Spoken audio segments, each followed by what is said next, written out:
You're in a hurry, aren't you? She's running over to him. What have we got for you today? And now I've changed my mind on the buck that I want to use for my herd. All right, we're at the cottage. Okay, ready? 2, 3, 4. We were young and we were free and running, never bothered about what could be coming. Every day we danced and life was smiling. We were young and drunk in love.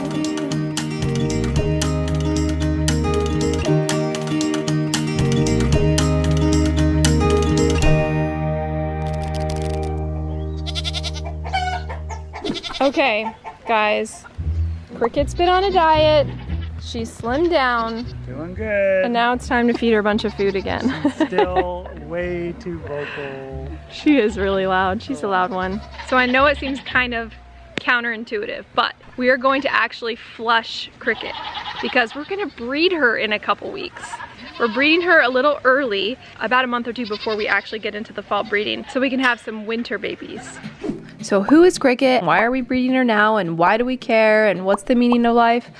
Well, here's the tea. Cricket comes from the Tilly line. Remember, Tilly came to our farm about 8 years ago, was the most adorable, goofy thing in the world, and we kept trying to improve her but didn't really ever get what we wanted. Now, I care about this line because Tilly comes from one of the original Nigerian lines. Tilly is like the prime example of what a lot of original Nigerians looked like when they were first brought over here to the US. So we're seeing how fast we can speed up the genetic improvement. This is my little sort of experimental line where we're just going to see how many generations it takes to improve an udder. Improve everything really, but the udder is important. When we bred Tilly to Finnick, I really liked Honey. I liked her body type. Her chest floor was really deep, and I thought, you know, I think this is the line we're gonna go down. So we bred Honey to Lancelot, and we got Cricket, the loudest little turd. Well, not the loudest, but she's a cricket. She just chirps all day long. So we raised Cricket up, bred her to Pokey in hopes that we would get a doeling, and we got 2 cute little bucklings. They were really cute though, actually. And while I was disappointed that we didn't have a doeling to retain and raise up, and while for a second I just wanted to give up on the whole Tilly line, a bunch of you convinced me to keep going, and we're gonna give it a shot. So we dried Cricket up early, put her on a diet, and now it's time to breed her again. The main thing we're trying to improve are the udders. Better shape, production, better attachments, all of the things. And while Tilly's was okay, Honey's was a little bit small, but she had really good udder texture, good teat length, so a few better things than Tilly. And then Cricket's was interesting. Cricket actually had really great udder texture as well. A little bit of goofy teats, not gonna lie, but we still need some better attachments. We just need overall a better udder. And that's where Pokey comes in. Now we're gonna breed her again to Pokey in hopes that we get a good udder in a doeling. Now what I liked about Cricket and Pokey's 2 little boys is they had a lot of consistency. They looked really nice. I didn't see any red flags, so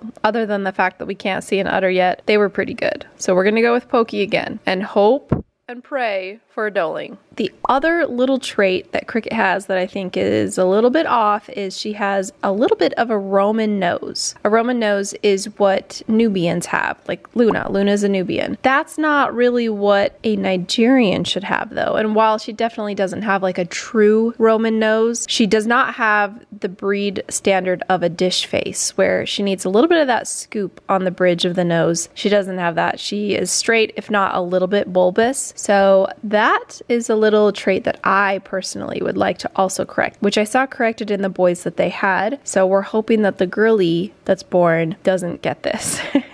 Another thing I would like to breed out is the screaming. I don't like vocal goats. I don't like ones that just complain because they see you and there's no reason for them to be crying at all. Finnick was the original screamer. He passed it to Honey. Honey passed it to Cricket. That's what I'm guessing. We're gonna breed that out. I'll tell you what.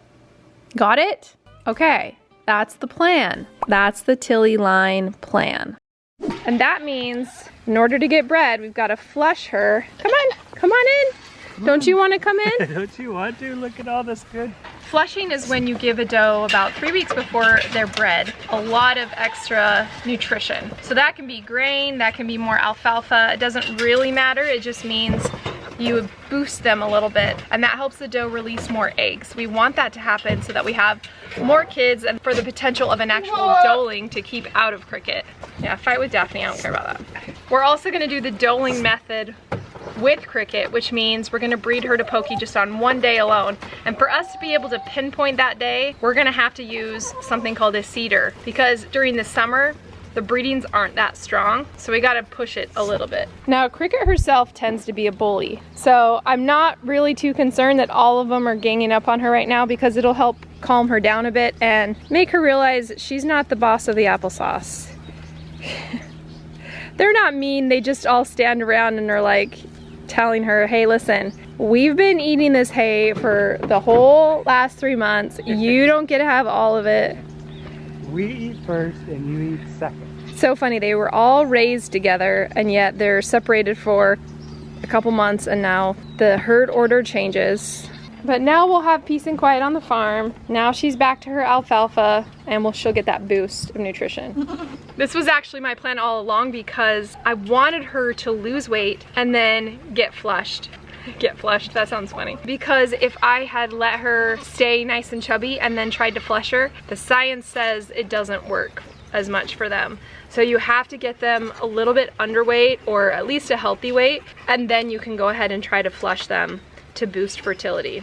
Overweight goats just don't cycle well and usually have a harder time getting pregnant, so that was my goal, to make sure that she reduced her weight and then we can flush her, boost it back up, and then she can gain weight during pregnancy, that's fine. And boy, is she happy, even though she's gonna have to fight a little bit for this alfalfa. Yeah, you're gonna have to work it out on Wednesday. Okay, so this is a cedar, and it basically is a progesterone tampon. It's an insert that goes in and they will absorb that progesterone, and it basically what it does is it keeps them from going into heat. I always like to turn it so it's gonna go down. Right, so this is the little applicator. We put some lubricant on there so it goes in really easily. 1, 2, 3. I know, it's just gonna sit there. It's okay. It's okay, you can level out now. You can level out now. Doesn't hurt them, it's just a little bit weird. Yeah. Feels weird, and I'm gonna actually clip that. Let's see how much I want to clip it.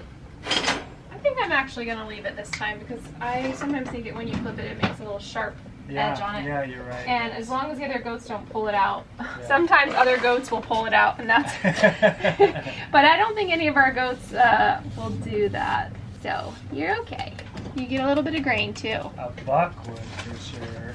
So it's gonna keep her from going into heat. See, this is the little end is right there. So it's gonna keep her from going into heat so that when we pull it in 2 weeks, that drop in progesterone will make her go into heat. So it'll help us time it better and help us get a stronger heat during the off breeding season. She looks pretty nice. Like once she slims down. I was just gonna say, now that she's all level, it like looks way better. Well, she has Lancelot's body type for sure. We definitely improved that over Honey. So I think we got sort of a similar udder, maybe a little bit more production. But yeah, she's got really nice sharp shoulders. She's pretty level. Really level. Yeah. So I think we're pretty close actually. Just need to like breed out the screaming.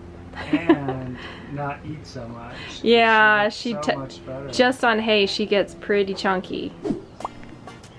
So if you guys have been following along, you'd know that we're almost finished with our little cottage up here in northern Arizona. And one of the most important things you need when you're building a little cozy getaway is a good night's sleep. That's why I've been excited to partner with Brooklyn Bedding, because as you guys know, I'm their biggest fan, and our whole house down in the valley is full of Brooklyn Bedding mattresses. We've been sleeping on the Aurora Luxe mattress, medium firmness with the cloud pillow top to make the perfect night's sleep.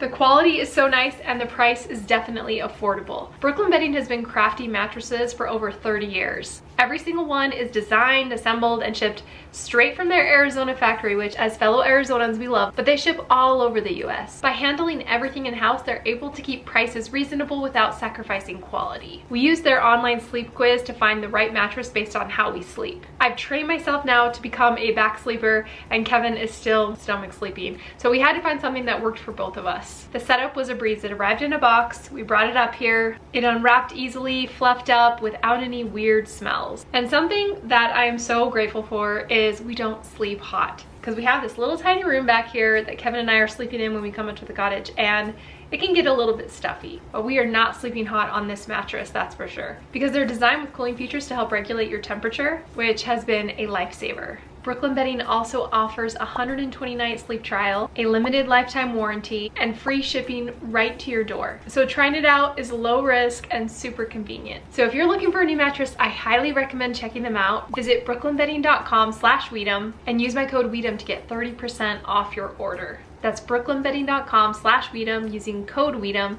to get 30% off. And after you check out, you can even let them know in the post-purchase survey that I sent you there and showed you the best mattress. And a huge thanks to Brooklyn Bedding for supporting our cottage dreams and helping us have nice, cozy sleep when we come up on vacation. Okay, we're at the cabin and we just started diving right in, working on stuff.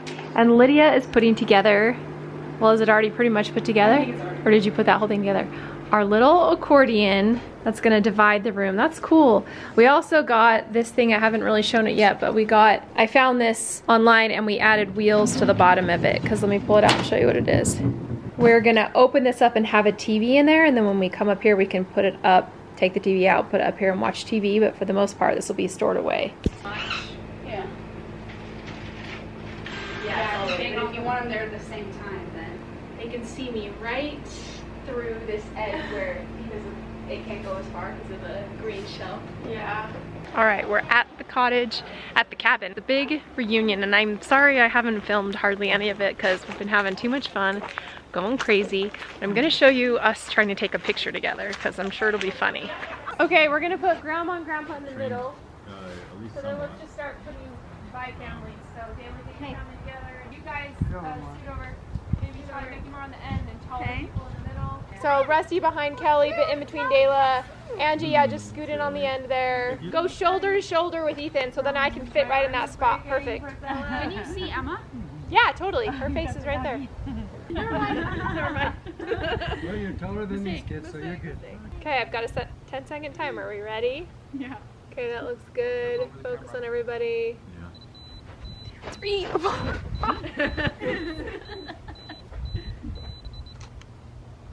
All right. Oh, perfect. Don't move. Don't move. Yeah, stay there. Okay, ready?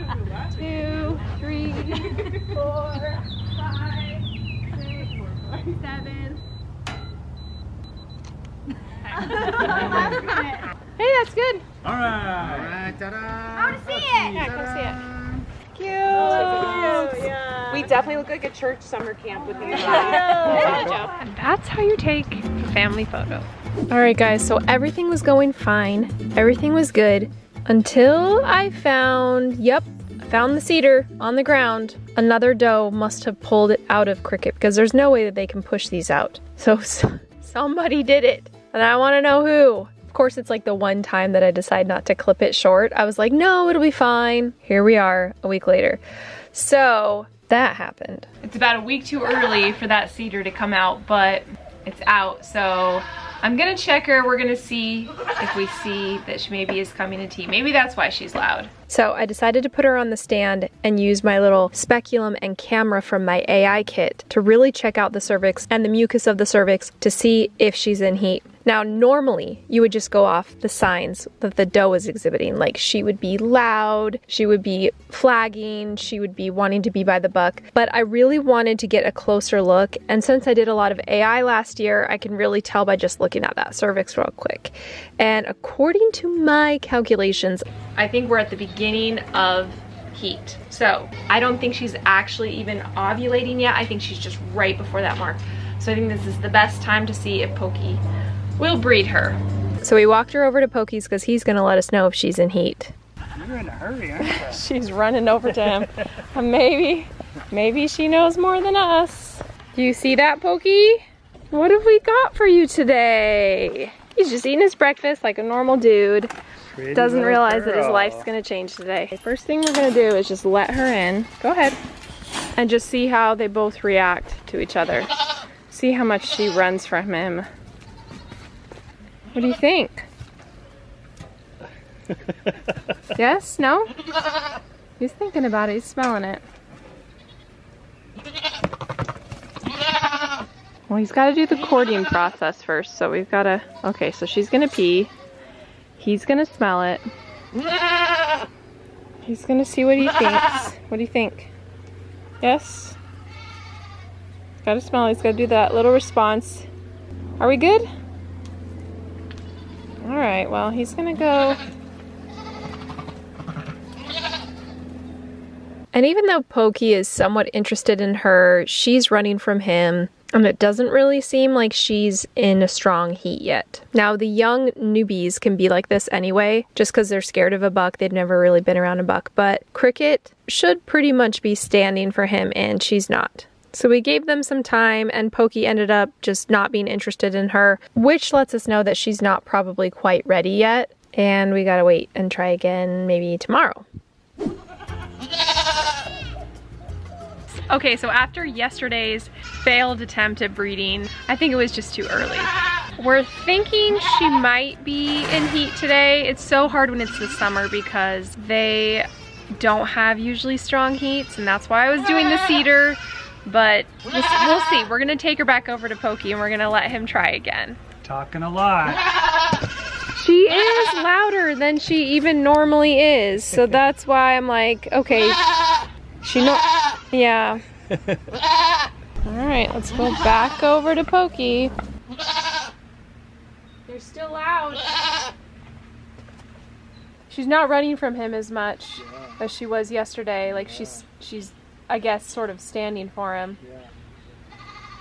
Yeah, she's definitely in heat. Okay. I was worried there for a second, but I'm pretty sure. Go on, Pokey, go! Go, Pokey. You can do it. He's kind of on a lower. We need to switch them around. Like she needs to be lower and he needs to be higher. Okay, there you go. No, don't do this side. It's back here. Go on.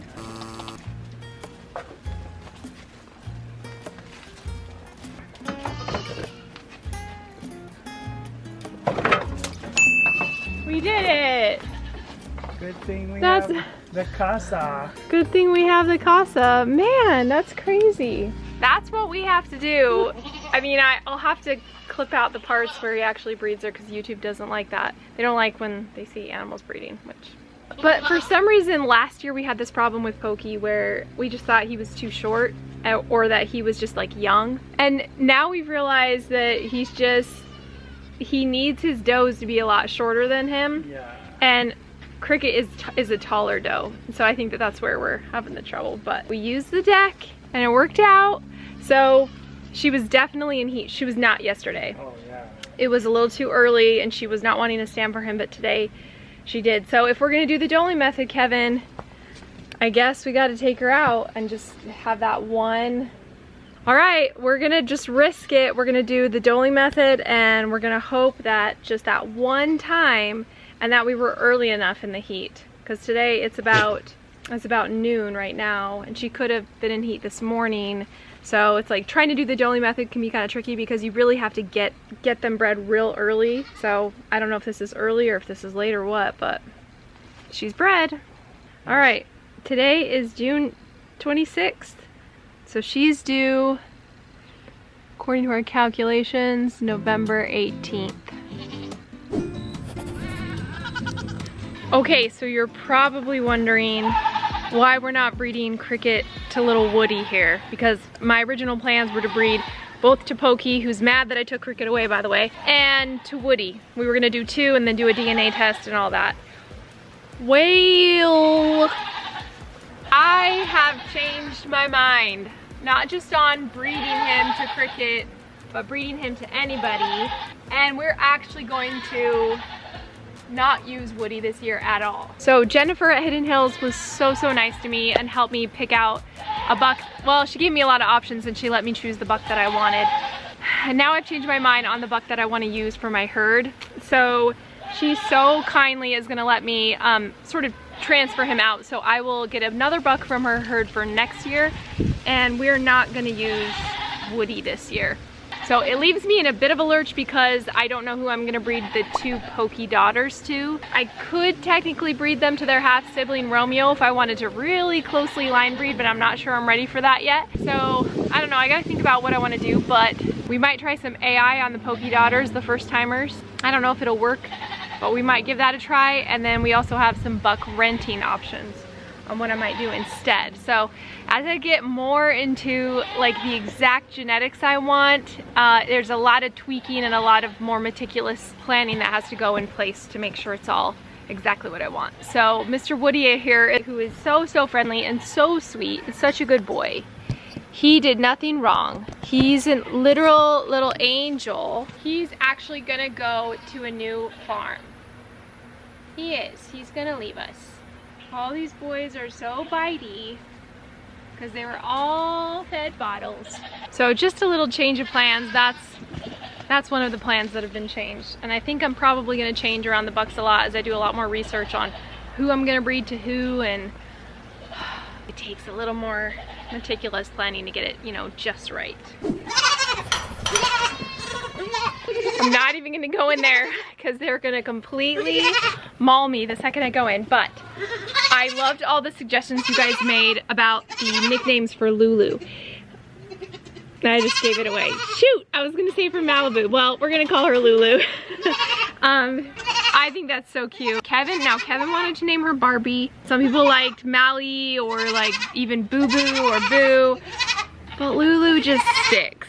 So I got some collars. We're gonna have collars for all these babies. That way, with names on them and everything, that way you guys can know the difference between them. See, I already know them. That's Frankie, that's Lulu, that's Bella, that right there is Rose, and then of course that's Coco. We all know who Coco is, but we've got 4 gold girlies we've got to tell the difference between. I'm gonna show you guys the difference.